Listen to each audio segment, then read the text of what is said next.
Well, good afternoon, everybody. We are super excited that you all have chosen to join us again for this virtual meeting. We're going to let a few other folks join in, and then we'll get started in just a few minutes.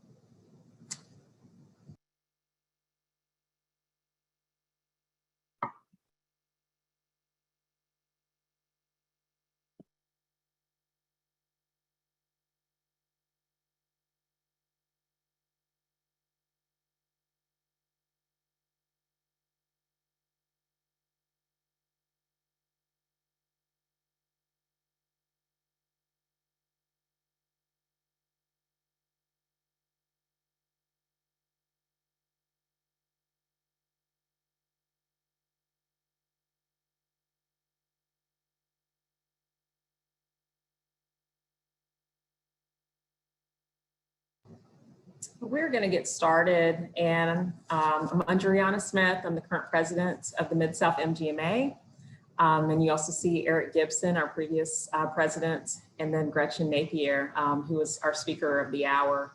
So just a few quick announcements for everyone.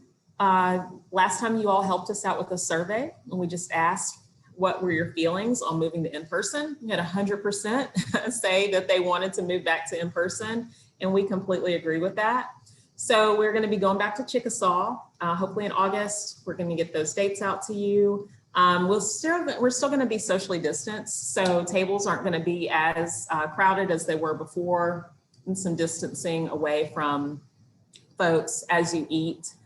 So we just ask that you follow the CDC guidelines if you're vaccinated or unvaccinated. Just keep those things in mind. I think all of us are pretty conscious of that since we're in the healthcare profession. Also, something else that we're going to be able to do is just hybrid meetings. So folks who are in person or who are able to come to lunch can, but those who can't, we are still going to be able to offer you the video so you can see it in real time, and then it will be on our website as always, the presentation and the video of the speaker, so that you're able to follow along there. Also be on the lookout. We're trying to put together a social event just as an opportunity for folks to come together. So we're looking at dates possibly in July. As we know more, we will send things out to the group there.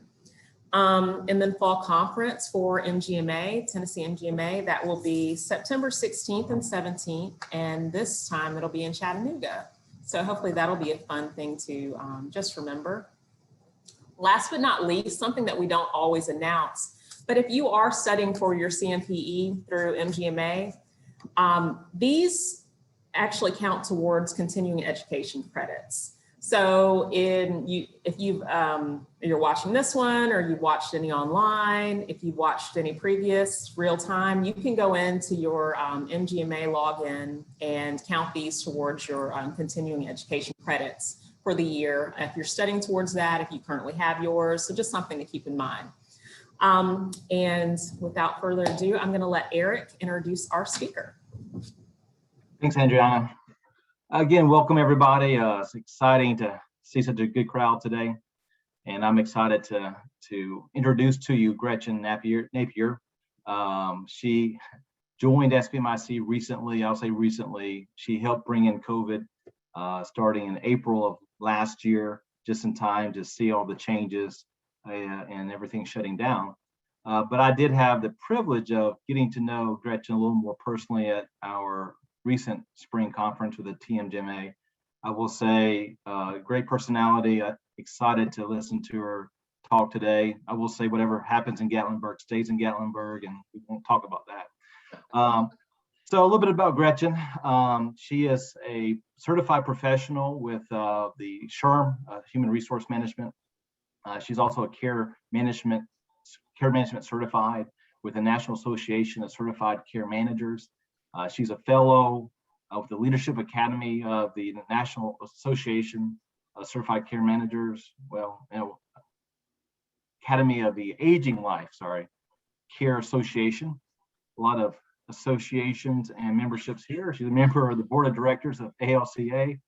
Prior to joining SVMIC, Gretchen was an owner and CEO of Lifelinks, a group that had offices in Nashville and Raleigh, working with RNs and therapists, providing guidance for patients special needs care, aging patients. And so personally, Gretchen lives in the, I think, Nashville, Franklin area. She has a grown daughter who is in Spain. She has a son at home with her, as well as I'm sure an adorable bulldog named Tiger. She got her bachelor's from Vanderbilt and a master's from the University of Alabama, Birmingham. We won't hold that against her. And we're excited to see you, Gretchen. Thank you. Thank you for having me. I am glad to be here with you guys, and look forward to an in-person meeting one day. But for right now, we'll make do with this remote situation. Hopefully you can see my slides now. But I'm really excited to be here with you all today. This topic, time management for leaders, is hard for all of us, and just something we all struggle with. So hopefully I can share a few tools that will make this a little bit easier. So I know that this just looks painfully familiar to all of us, because we're trying to think, how do I fit in all the patients, all the paperwork? How do I do all the financial reviews and the planning, as well as develop my staff? And then I have my family responsibilities, and I want to do some self-care or personal goals that I want to work on.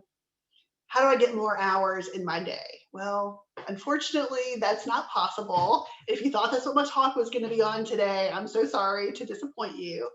But again, I do think I have some time-tested strategies and some tools that are going to help you focus your attention on the things that are most important to you, so that at the end of the year, it feels like you've kind of gotten more hours out of your day just because you've been focused on the things that are most important for you.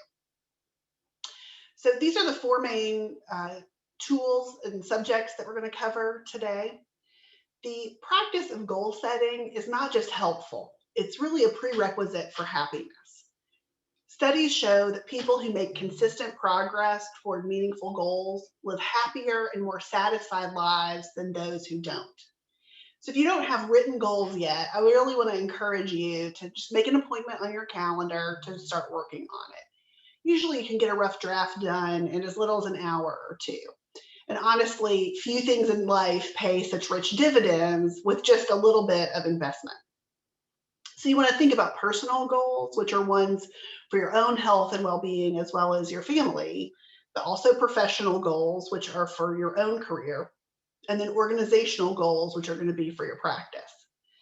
And of course, for the organization, leadership has to help determine the organizational goals for the coming year. And if you haven't done that yet, I realize we're halfway through this year, but that's okay. You can set them for the rest of this year, and then also begin to look ahead for next year. Just, go ahead and get that time schedule with your leadership team to talk about those. And if you need help with that process, our medical practice services team at SVMIC is always happy to be helpful on that. So I want to start off from the beginning and address the elephant in the room, which is the fact we've all missed goals. For many people, this happens most of the time. We set goals and then we fail to achieve them. Because that's the thing, goal setting is one thing, but goal achievement is something else entirely. Why do you think goal achievement is so difficult? Well, first of all, we're overwhelmed by complexity. So we set too many goals.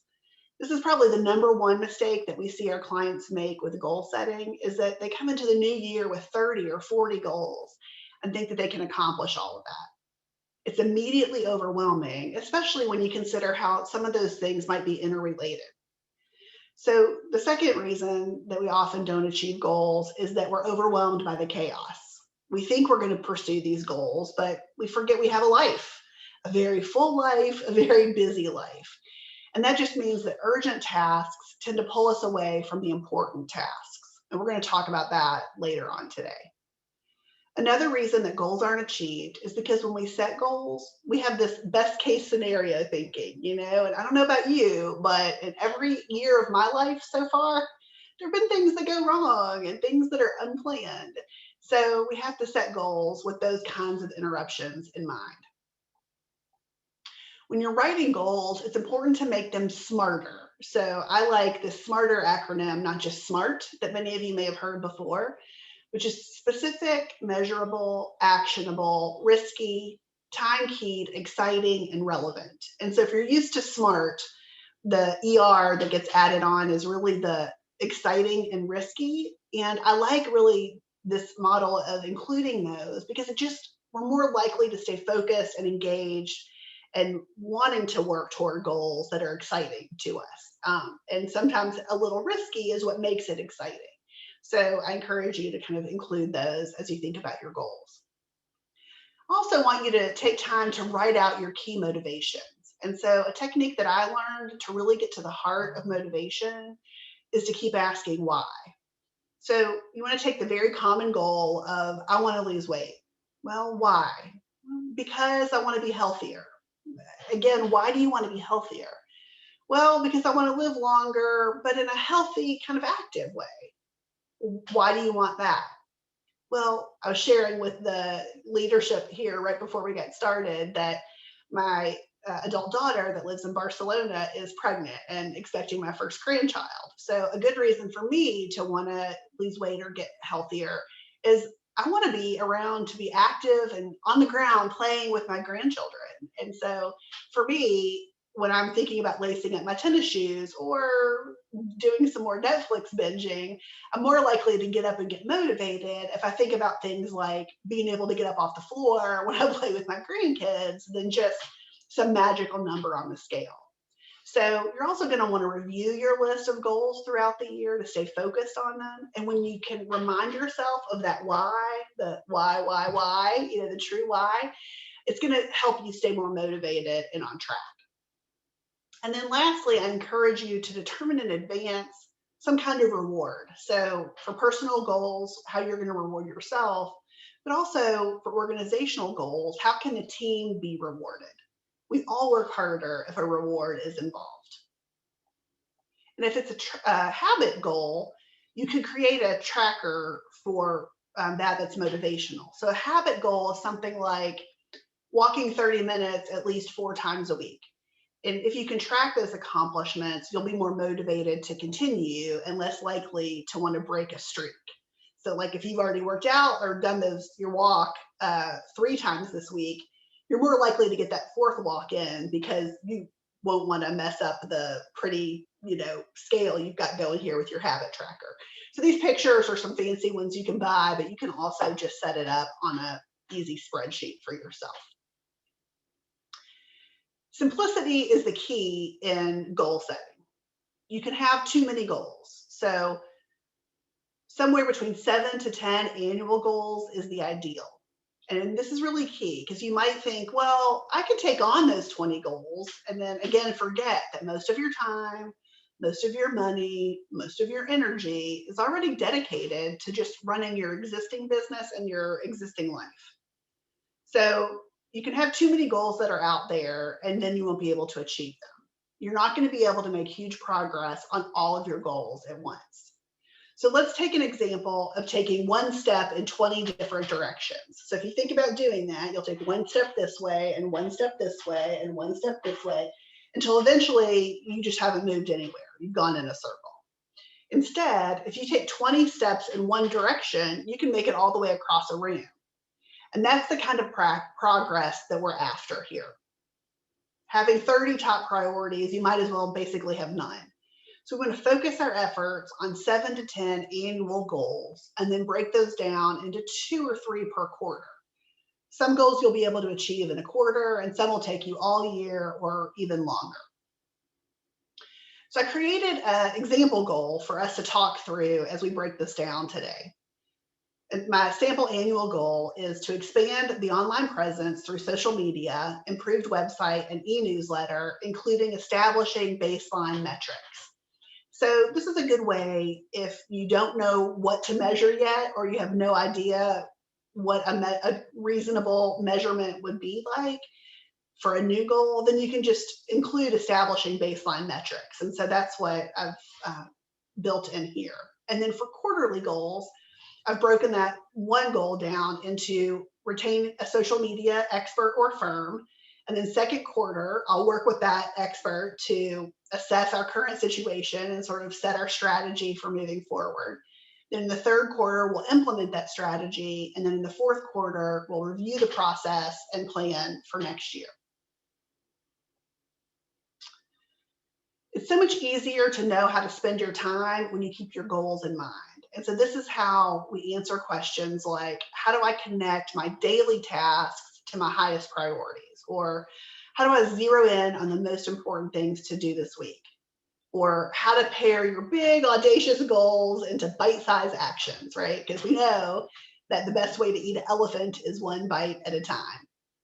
So you need to break down your goals into weekly big three and then a daily big three. Now, if you're a fan of the TV show This Is Us, I'm not talking about that big three. The big three that I'm talking about are the most important things that you need to get completed this week to make progress toward your goals. Your weekly big three are going to be about achievements, and then your daily big three are going to be about tasks. So these are the weekly big three are the weekly achievements that are going to move the needle on your major goals and projects. These are the things that you want to do in a weekly review or preview session, which I'll be talking about later on this morning, or it's afternoon now, this afternoon. So it's tempting here to identify 10 to 15 important things that, like we've been talking about, we want to simplify. We don't want to be overwhelmed. We want to reduce that number to the 3. So it's definitely going to take discipline in the beginning, but I promise it will serve you well in the end. This doesn't mean that there aren't going to be other things that you're going to accomplish during the week. I mean, it would be amazing if we only had 3 things to do for a week. But it means that these are the big things that you're going to get done. If all else fails, no matter what, these are the 3 things that are going to happen that are going to move you toward your goals. Again, reminding ourselves that there's power in simplicity. And so then finally, you'll choose your daily big threes, which are task oriented. These are only your 3 must-do tasks each day. These are things that are important. They might be urgent, but you're going to commit to accomplishing today. And it might seem totally impossible to narrow it down to your 3, but I promise that once you gain the simplicity and the focus that comes from identifying your 3 most important things every day, you're going to end the overwhelm. And a little known benefit is that you're going to feel like every day is a win. You're going to get to the end of the day and know that no matter what else happened in your day, which I know is super chaotic, you've accomplished 3 really important high leverage tasks that are driving your goals in your practice forward in some meaningful way. And that is a great feeling. Most of us are just adding to our task list all day, and by the end of the day, we have more on it than we started with. So prioritizing the big 3 doesn't mean that you aren't going to have other tasks, but those are other tasks, and they don't rise to the level of the big 3. So the way that I look at it for me is that if I get my big 3 done, I'm kind of off the hook. I mean, if I get the other things done, great, it's gravy. But my sense of satisfaction, my sense of winning, what I know is going to matter at the end of the year, doesn't come from getting 15 or 20 items done. It comes from getting those 3 important items done. So the very fact that I can do that, and often I'm able to get it done by noon, feels like everything else is a bonus. And then I have this momentum and this confidence to complete the other tasks. So back to the example that we talked about earlier. The annual goal was to expand an online presence through social media, improved website, and e-newsletter, including establishing baseline metrics. And then my first quarterly goal was to retain a social media expert or firm. So I'm going to say my weekly big 3 related to this goal is to identify possible experts or firms that can help me with this. So this is my achievement. What I want to achieve is to identify these possible experts or firms. And then I'm going to break that down into 1 per day. So for each 5 days related to this goal, 1 on Monday is going to be to send an email to my peers or my leadership network and ask for suggestions. And then on Tuesday, I'm going to do an online search. And then on Wednesday, I'll follow up with leads that I got from my network. And then Thursday, I'm going to consolidate the information from my leads and my online search. And then on Friday, maybe I'll contact potential firms, get their information, request information, and set times for screening interviews. So again, this is only one per day because this is just one goal, but we're going to have 3 goals. And so your daily big threes will be related to your weekly big threes. So you'll have 3 per day. So in Michael Hyatt's planner he sells, it's on the daily page, which you can see here at the top left of this planner. But you don't have to buy the planner to find a way to keep them front and center. It can be something as simple as writing them on a Post-it note that says big 3, and then you can just stick that on your monitor or your planner that you have or whatever is going to keep it front and center for you. And then each day after you get to the end of the day, you'll just update your Post-it note so when you come in tomorrow, you automatically know what your big 3 are for the next day. Another concept that's helpful when determining your big 3 is something that I learned from Gary Keller's book, The One Thing, which is this. What's the one thing I can do such that by doing it, everything else will be easier or unnecessary? Such a powerful question to consider in your planning process. It highlights a concept that I learned from Stephen Covey that actually dates back even further to President Eisenhower. And it's prioritizing the important, oh my gosh, it's prioritizing the important over the urgent. So prior to becoming president, Eisenhower climbed to the highest ranks of the United States Army, serving as a 5-star general and the supreme commander of the Allied forces in Europe during World War II. It was Eisenhower who was responsible for strategizing on and executing the invasions of North Africa, Germany, and France. Furthermore, he also served as the president of Columbia University and was the first supreme commander of NATO. As president, he was successfully elected twice and launched programs that led to the creation of the Interstate Highway System, as well as NASA and the forming of the Atomic Energy Act. And through it all, he was also able to pursue some hobbies that were important to him, like golfing and oil painting. Now, it's not a rarity for a high achiever to have a litany of accomplishments on their resume, as well as multiple massive responsibilities. Nor is it a foreign concept for these high-performing individuals to have a wide variety of interests that keep their minds engaged and curious. But the reason that I'm highlighting Eisenhower specifically is because he had an incredible ability to maintain this kind of productivity, not for just weeks or months, but for decades. So the methods that he used to manage his time, track his productivity, and organize his tasks are concepts that have actually been studied by lots of people over the past few decades, and we're going to look at one of them today. He said, I have 2 kinds of problems, the urgent and the important. The urgent are not important, and the important are never urgent. He intentionally prioritized important over urgent. So what's the difference between urgent and important? Well, urgent is associated with a task that requires immediate attention. Right? So urgency puts a person in a reactive mode, and it's typically linked with being defensive or negative or hurried or sort of narrowly focused. I often find too that urgent things are other people's priorities. Important is a term that's associated with a task that contributes to a long-term mission or objective. It's kind of strategy oriented. While it's true that sometimes important tasks are also urgent, it's not really a typical situation. Focusing on an important task garners responsiveness, and this keeps us calm, collective, and inventive. Ultimately, each of us have to decide whether a task that we're accountable for is urgent or important. And it can be done by thinking about whether not doing that thing is going to place an active risk against one of our long-term goals or our long-term strategy. If the answer is yes, then we should make that task extremely important.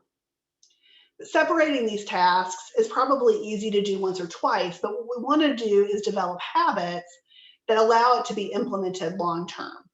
So thankfully for us, Eisenhower created a tool that can be used when identifying tasks that are urgent and those that are important.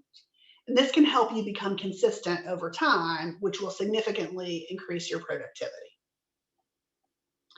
It's important to get out of responsive mode and gain more control. The pinnacle point of this matrix is to focus on spending the majority of your time in the important and not urgent quadrant labeled focus here. This is a peaceful place, and it provides you with the ability to work on things important to you while also giving you enough time to finish them.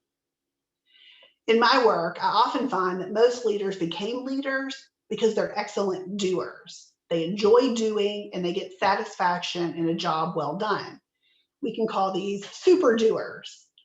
But as they become senior leaders, they in fact lose their efficacy if they remain a super doer. Being the one doing all the doing, literally and figuratively, becomes below your pay grade. So moving from super doer to leader requires reflection on the future. It requires strategic planning. And it also requires that you change what you consider important. So in Eisenhower box terms, it means spending time in this quadrant 2, or focus. We're going to look in more detail at each of the quadrants, and we're going to start with the urgent and important things. Most people spend their time doing what's urgent.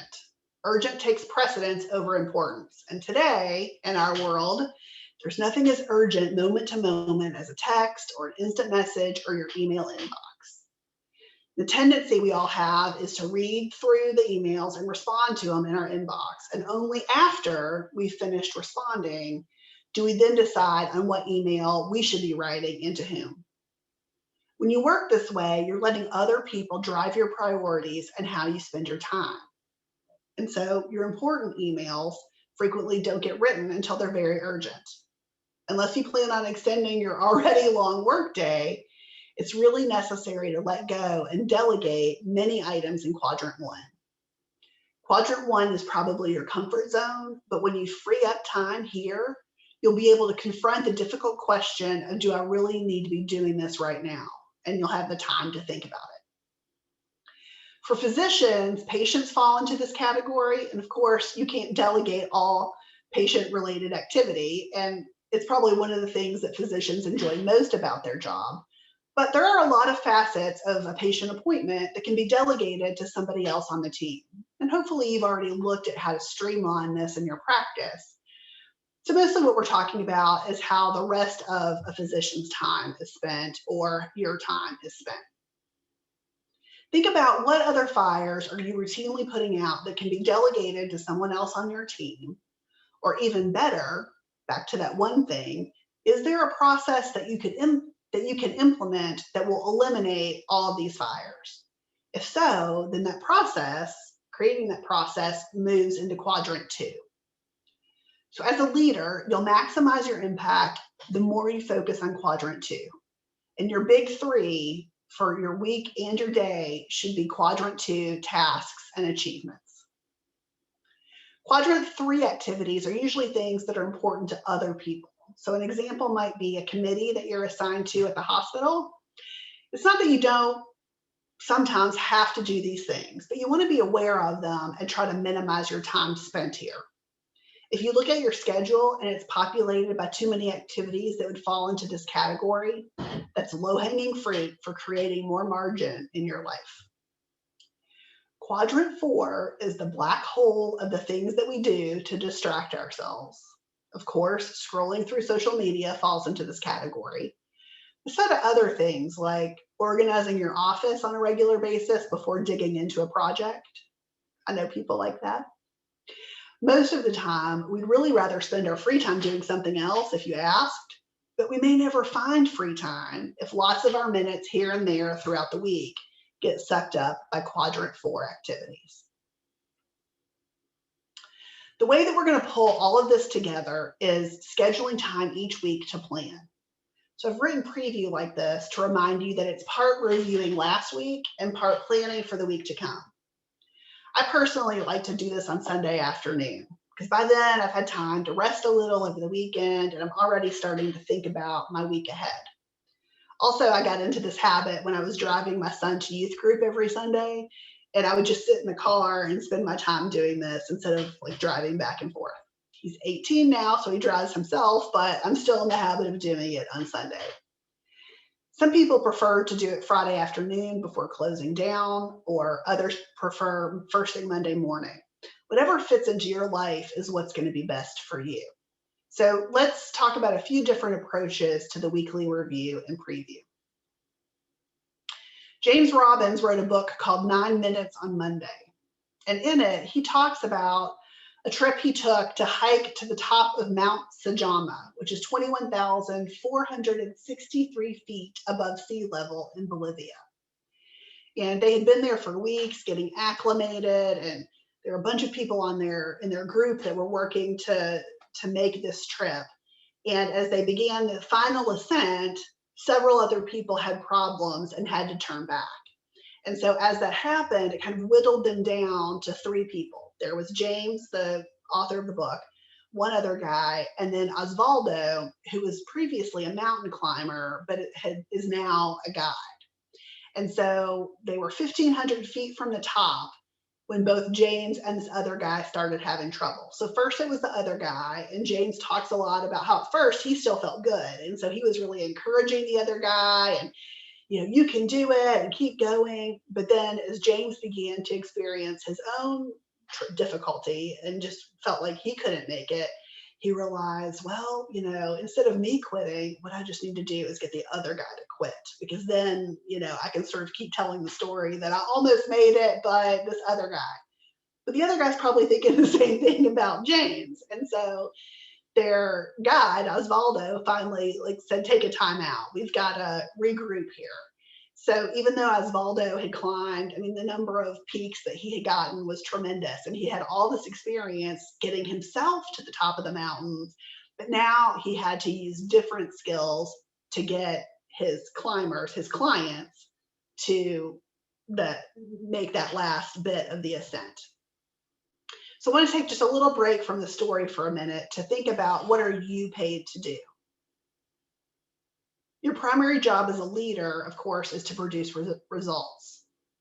Before you were a manager, you were also paid to produce results, but things were different then. Your focus was primarily on a set of tasks that over time produced a certain result. As a manager, you're still paid to produce results, except now it isn't really you who produces them, it's your people. So the monumental shift that's required to move from climbing mountains to helping others climb mountains for Osvaldo is the same leadership transition that you'll have to make too. As a manager, you're paid to produce results through people, and because your success hinges on these results produced by the people that you lead, you're going to want to do everything in your power to help them be as successful as they can be. So, okay, back to the story on the mountain. This is a quote from Robbins. He says, as we sat at 20,000 feet, tired, dehydrated, and wanting to quit, Osvaldo could not afford to be just a mountain climber. What we needed was a mountain guide, a leader. With our summit bid in jeopardy, he had to figure out how to move and motivate us, to rally what we did have and apply it to the challenge at hand, Mount SHRM's summit. Leadership is the art and science of moving people. Whatever had taken us to 20,000 feet was not going to be enough to get us to the 21,463-foot roof of Bolivia. More was going to be needed from us. But since we believed we were at the end of our vertical limit, going further rested on great leadership from a mountain guide who had once been a climber himself. So that's the purpose of thinking through the next few questions that we're going to go through in your weekly review and preview. How can you best guide your staff up your mountain? And how do you keep it front and center? So nobody's born a mountain guide. Guiding comes with practice. The reason that Robbins says that we need to focus on our employees' needs is largely the same as what we talked about with the Eisenhower box. As a leader, if we just keep being a great doer, we're going to burn out, and our organization isn't going to reach its fullest potential.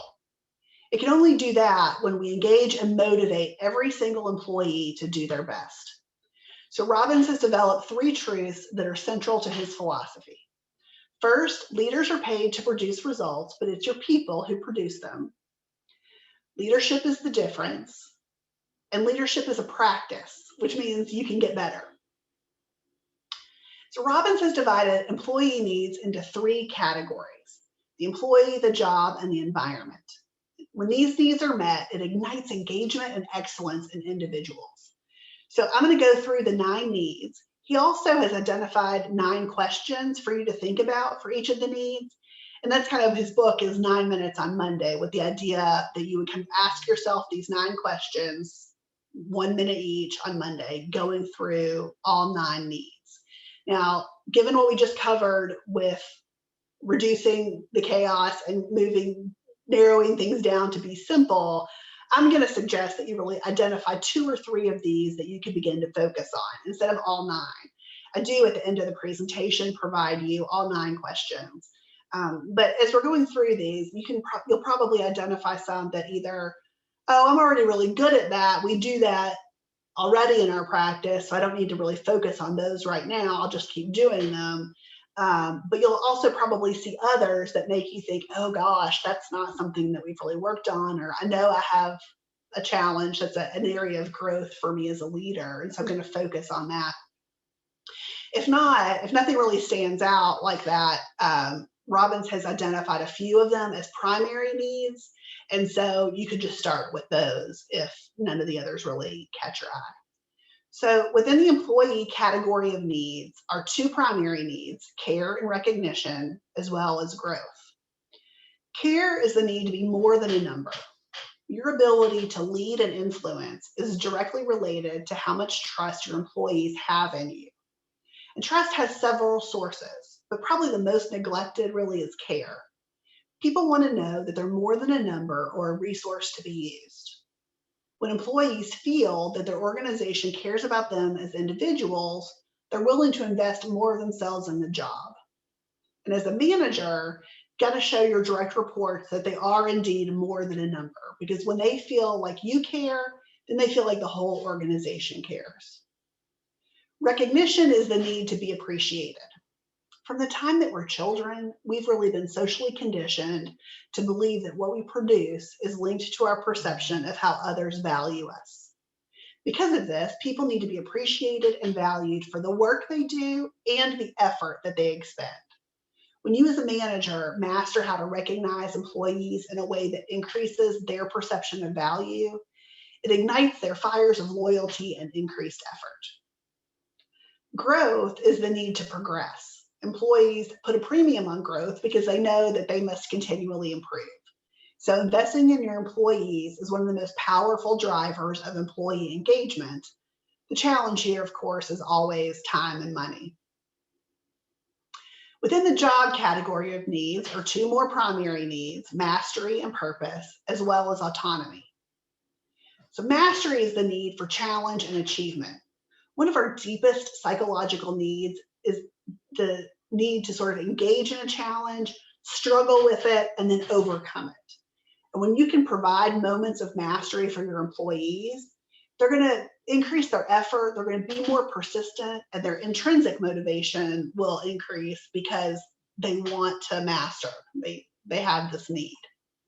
Purpose is the need to contribute and to be significant. Now, fortunately, I think this is the easiest need for us to meet in healthcare because we're caring for human beings. And so that's a really good purpose to bring out, but helping your staff all tie what they do to improving the health of your patients is a great leadership skill. Finally, autonomy is the need to be in control. For the majority of the world, of course, freedom is prized. And it turns out that it also encourages higher level of motivation and self-initiation.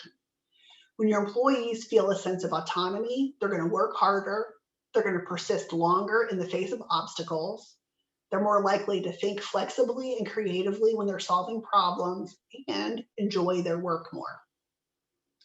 So the last category of needs is the environment.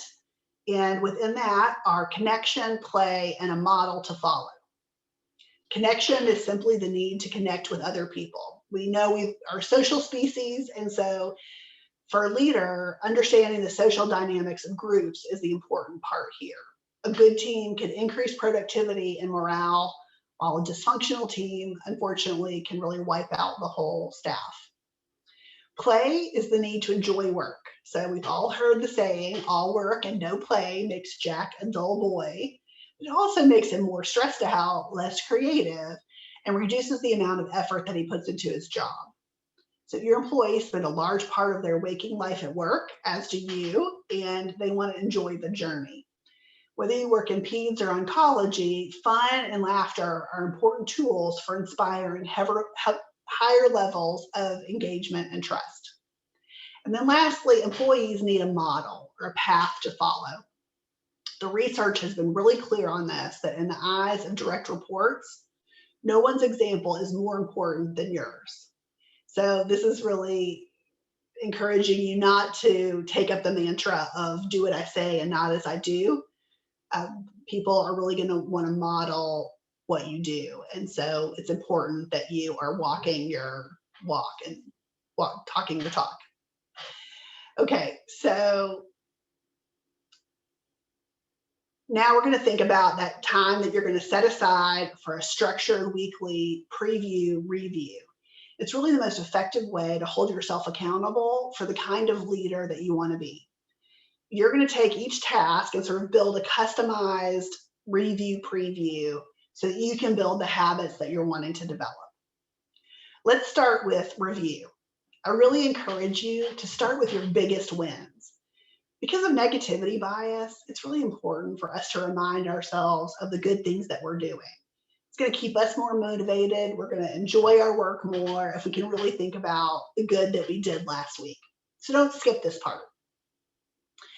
Then we need to remind ourselves to look for opportunities to praise our staff. So thinking back over last week, who did something maybe according to our organizational values? It doesn't have to be anything hugely outstanding. It's just giving them the information that they're on the right track. In the absence of information, people assume the worst. So give them something positive to think about and recognize. And then you want to consider your own performance. Did you receive any feedback this week? If so, think about how you can follow up on it in the week ahead. Eventually, recognizing feedback that you've received and following up on it will become a habit, but scheduling it at the beginning helps it become that habit. And then finally, as you review last week, look at your big three and that you set out for last week and kind of reflect on your progress. In previewing next week, you want to think about what you want to keep the same and what you want to change. Go through the employee need questions that are provided at the end that we just went through, those 9 needs, and consider what you want to focus on in the week ahead. Maybe you could start with the primary needs of care, recognition, mastery, and purpose. And then you want to be sure to determine your big 3 for the week ahead, and also what your daily big 3 will be for Monday. So now we're going to move into the final time management for leaders tool that I want to share with you today. It's called your ideal week. This is really similar to your financial budget. The only difference is that you plan how you'll spend your time instead of your money. And like a financial budget, you spend it on paper first. Yes, it's the perfect week if you would live if you could control 100% of what happens in your life and work, which you can't. So the ideal might never happen, but you're going to get a lot closer to it if you plan for it and schedule it. So I've got some examples that we can look through today. In this example, he starts with daily themes at the top. And so this might work for you if you all take a certain kind of appointment on different days of the week, or maybe surgeries or one day of the week, something like that. Another feature of this calendar is time boxing. And time boxing has many benefits that I linked to in an article in the resources page. But basically, I want to emphasize 2 benefits here. One is that it gives you time to think and do deep work. And then second, it allows you to give yourself permission, believe it or not, to not do 100 things at one time. I know that practice executives are masters at multitasking, but sometimes you're a lot more effective when you aren't trying to do so many things at one time. And if you schedule an hour or 2, for example, every Monday to review financials, you're going to do that a lot more thoroughly and effectively if you're not also checking email and staff aren't interrupting you every 5 minutes. Knowing that you've scheduled time in your day to check emails later and to interact with staff is going to allow you to give yourself permission to close the door, close your email, and really focus on the financials or whatever deep work you need to do. If you haven't done this before, it honestly can be difficult to even consider, but I really encourage you to try it. It can make a big difference. The other feature of your ideal week is your priorities. So in this example, he knows where he gets the most bang for his buck, and so his ideal week reflects that. Instead of just trying to schedule his writing work around appointments whenever they're convenient for everybody else, he's dedicated 2 afternoons a week to writing because that's a huge priority for him. And if you want an appointment with him, it has to be on Friday, unless he wants to make an exception, which is a conscious decision to prioritize something else. He also includes on his calendar date night and dinner with his wife 3 nights a week. So this is one example of what an ideal week can look like. The second example is this one, which I like because it's organized by roles. So he's allocated time as a father and a husband, time for his own personal development, spiritual, intellectual, and physical. And then his office time is just denoted about whether he's working from home or in the office. And something like this might work for you too. Also notice that he's built in margin, and I don't know if this acronym means something particular to him, but it's a good reminder that we know things are not going to go as expected throughout the day. And so if we schedule in some margin, then it gives us a little breathing room when this unexpected things happen. One of the things I like about this ideal week is that she's scheduled to wake up and go to sleep around the same time every day. We know how important sleep is to our cognitive abilities and our mood regulation. And studies show that going to bed and waking up around the same time every day, even on weekends, helps us to get better sleep. She's also scheduled in exercise. She's scheduled a half day to work from home for her deep work. And I don't know if that's possible. Things are, for many organizations, are more flexible now than they were before the pandemic. But since doctors' offices have to see patients, it may not always be possible. But if there's a way to schedule working from home to do deep work, I highly suggest it. She's also scheduled time for her emails, as well as a 24-hour break from email, which would be wonderful to have that. And she schedules herself weekly time for planning. Creating an ideal week for yourself means several things. First, you've carefully considered what's important to you, not the urgent fires that present themselves every day, and not what's important to other people. And second, if you don't know what ideal is, you'll never even get close. So taking the time to identify an ideal week and then try to stick to it is going to get you closer and closer to meeting your life goals. But I encourage you to also give yourself and those around you plenty of grace. Nobody achieves their ideal week. It's like the quote, shoot for the moon. Even if you miss, at least you'll land among the stars. So there you have it, 4 new tools in your arsenal. And each one can seem like a tiny step, but it's all of these tiny steps taken consistently, day after day, week after week, month after month, that are going to add up to success.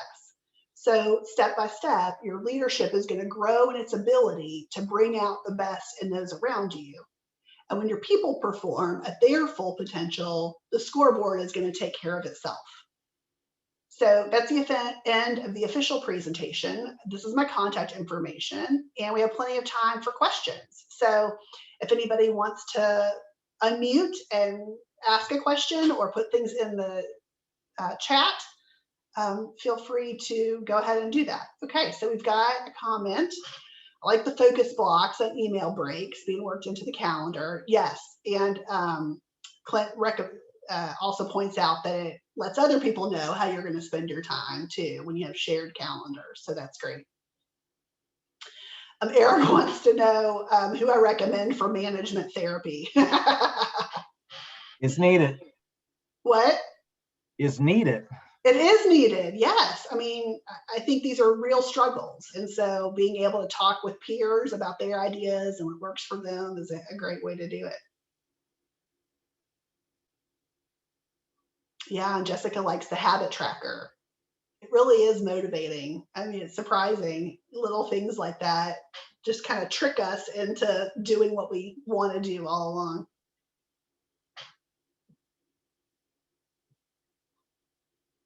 Any other questions or comments you guys want to share? So I guess one thing would be, and I don't know, and we will try to share this with everybody. Gretchen, do we have your PowerPoint yet? I'm happy to send it. Who should I send it to? Yeah, you will. Just send it to Andriana, and we'll get that uploaded to the website. Okay. But clearly, we're creatures of habit. And Yes. after 10, 20 years of bad habits, I mean, is there any, like, I'll say, secret methodology to, I'll say, accelerating improvement in time management? And because you've got to, like, look at retraining yourself, retraining your family, retraining people at work, your boss, your employees. You got all these people who you've put yourself into a box, and they work with you based on how you've been for 20 years. How do you throw that upside down? Honestly, I think it starts with the goals, right? So when you have family goals, then you can talk to your family about, these are our family goals. And also, these are my personal goals. Dad's trying to get more healthy, or, mom and dad are trying to get more time together. So, because our marriage is important, and that's a family value that we have, right? And so you can talk about that related to family goals. And then the same is true for the organizational goals. We have these certain metrics that we're trying to get to by the end of the year. And that's going to allow us to keep everybody employed, or to offer more benefits, or, whatever you're going to do with those goals.